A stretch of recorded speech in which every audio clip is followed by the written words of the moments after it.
Good morning, dear children. Today we will do some numericals of structure of atom. So our first numerical is two particles A and B are in motion. If the wavelength associated with the particle A is 5 into 10 to the power minus 8 meter, calculate the wavelength of particle B if its momentum is half of A. So in this question, wavelength of particle A is given and they are asking for wavelength of particle B. Okay, and one more condition is given, which is momentum of B is equals to the half of the momentum of A. So this is the condition given in this question. So now let's see. As we know that lambda equals to h over p according to de Broglie equation, okay, where lambda is wavelength and p is momentum. So this equation can be written for particle A like this: lambda A equals to h over pa, where lambda A is the wavelength of A and pa is the momentum of particle A, and h we know is a Planck's constant. This is equation 1. Now similarly we can write this equation for particle B like this: lambda B equals to h over pv. Here lambda B is the wavelength of particle B and pb is the momentum of particle B. This is equation 2.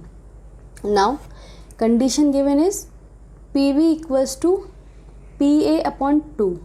Okay, momentum of particle B is equals to the half of the momentum of particle A. So this is the condition given in the question.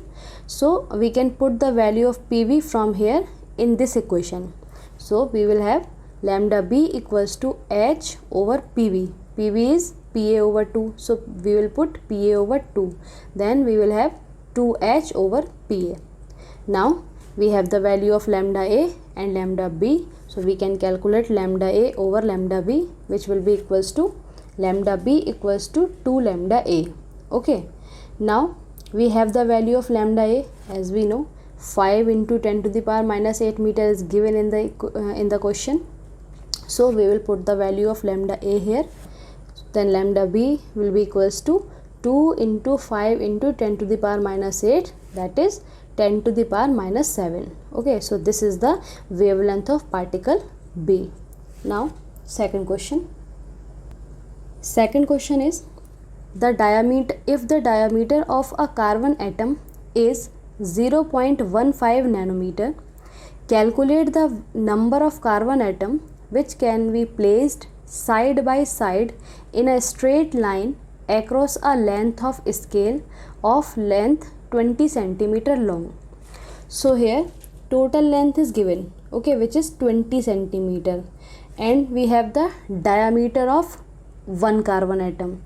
So a diameter of one carbon atom means length covered by a carbon atom, okay, because the diameter of carbon atom, the value of diameter of carbon atom will be the value of the length covered by a carbon atom. So that's why we can write that a carbon atom covers length equals to 0.15 nanometer, which is diameter of carbon atom. We can convert it into centimeter by multiplying 10 to the power minus 7.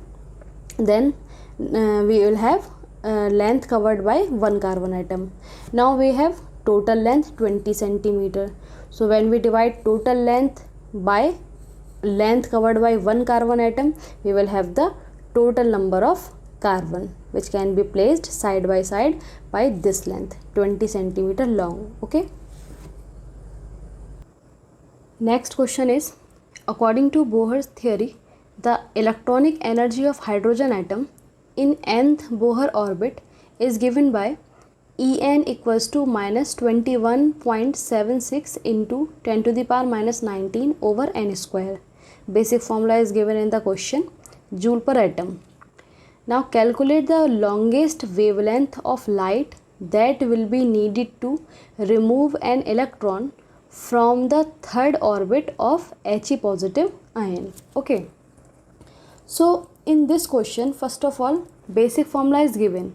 So by using this basic formula, we can calculate the energy of helium ion. Okay, so let's do it first.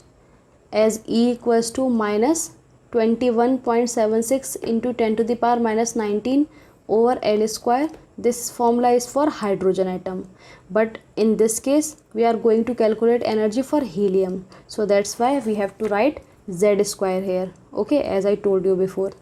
So now as Z for helium means atomic number for helium is 2, so 2 2s are 4, 4 divided by L square. Here we are talking about third orbit, so we will put 3 on the place of N, so 3 square. Now when we calculate these values, we will have minus 9.67 into 10 to the power minus 19. Okay, so this is the energy of He positive ion in third orbit. Now we are going to remove electron from third orbit to infinity. Why infinity? Because in this question we are going to ionize helium atom. Okay, so because of this procedure, the energy required to remove an electron from third Bohr orbit of He positive ion is delta E equals to E infinity minus E3. So E infinity is 0 minus E3 we have the value, so minus 9.67 into 10 to the power minus 19 we will put minus minus plus, then delta E equals to 9.67 into 10 to the power minus 19. Now we have the value of delta E, and as we know that delta E equals to Hc over lambda, and H and C are constant here, so we can put the value of H and C. Delta E we are already having, we can calculate lambda. Okay, so lambda will be equals to 2.055 into 10 to the power minus 7 meter. So this is the third question. Fourth question is, list all the values of L and M for n equals to 2. So n equals to 2 is given. As we know that azimuthal quantum number L, the formula for L is 0, n minus 1, where n is the principal quantum number, which is given 2 in this question. Okay, so we will put 2 instead of n, then we have 0, 1. Now we have to calculate the value of M also. So as we know that M equals to minus L with 0, 2 plus L. These are the values of M. Okay, so as we know that in this question we have two values of L, so for each value we have to calculate the value of M individually. Okay, so for L equals to 0, M will equals to 0. Okay, and for L equals to 1, M will equals to minus 1, 0, plus 1. Okay, so these are the values of L for n equals to 2, and these are the values of M for n equals to 2. Next question is, using SPDF notation, describe the orbitals with the following quantum numbers. First is n equals to 1 and L equals to 0. So n equals to 1 means principal quantum number is 1, so we will put 1 here, and L equals to 0. So as I told you that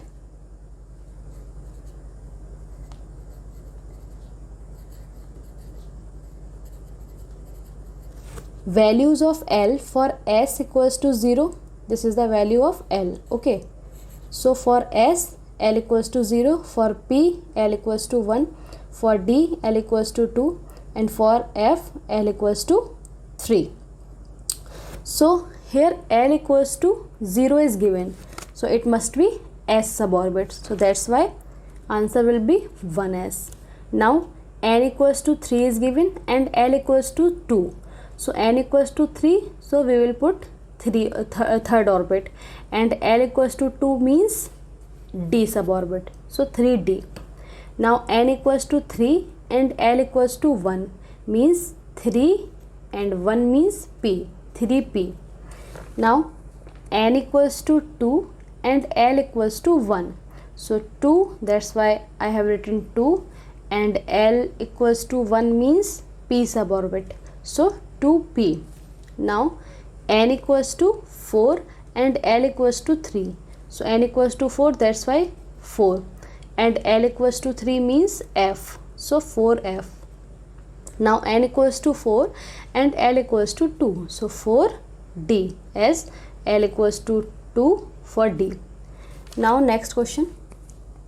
Write the values of orbital angular momentum for an electron in 2s orbital.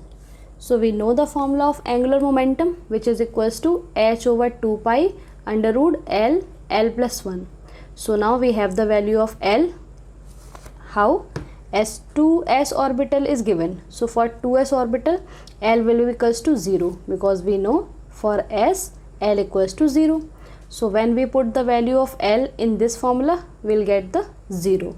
So angular momentum for 2s orbital is 0. Next is, how many nodes are present in 4d orbital? So we know the formula of total nodes, which is n minus 1. So n is given 4 here, as they are talking about 4d. So n equals to 4. So we will put 4 minus 1 equals to 3. So number of node for 4d orbital will be equals to 3. Now next question. How many nodes are present in 3p orbital?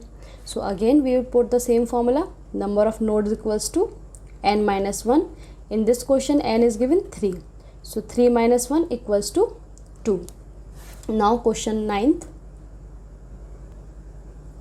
How do dx square y square and dxy orbital different in their orientation in space? This is very interesting and simple question. In dx square, y square, all the 4 lobes lie on the x and y axis. Okay, on the x and y axis.